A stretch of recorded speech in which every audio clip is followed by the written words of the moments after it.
సోదరులారా, నిన్న ఒక న్యూస్ వచ్చింది. పిలిభిత్‌లో ఒక వ్యక్తి కార్ డ్రైవింగ్ చేస్తూ ఒక బాలుడిని తప్పించబోయి నదిలోకి అతని కారు దూసుకుపోయింది. అది కారు లోపలికి మునుగుతూ ఉంది. అక్కడ ఉన్న వాళ్ళందరూ కూడా చూస్తున్నారు.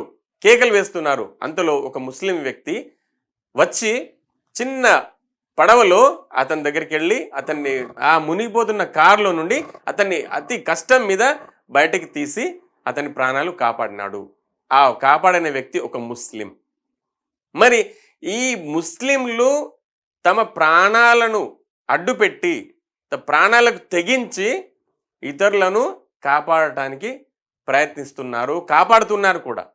అక్కడ వాళ్ళు మునిగిపోయేవాడు లేక చనిపోయేవాడు హిందువా, ముస్లిమా, క్రైస్తవుడా అని చూడటం లేదు. ఇలా ఎన్నో మనం సంఘటనలు చూసాము. గేట్వే ఆఫ్ ఇండియాలో ఒక ముస్లిం వ్యక్తి ఎంతో మందిని మునిగిపోయే వాళ్ళని కాపాడినాడు.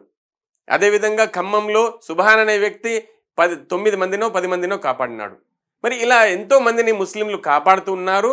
కానీ హిందువులు మాత్రం ఇవన్నీ కూడా పక్కకు పడేసి కేవలం 1-2 ఇన్సిడెంట్లను తీసుకొని అది ప్రూఫ్ అవ్వకముందే, వారి నేరం రుజువు కాకముందే వారిపై విషం చిమ్ముతున్నారు.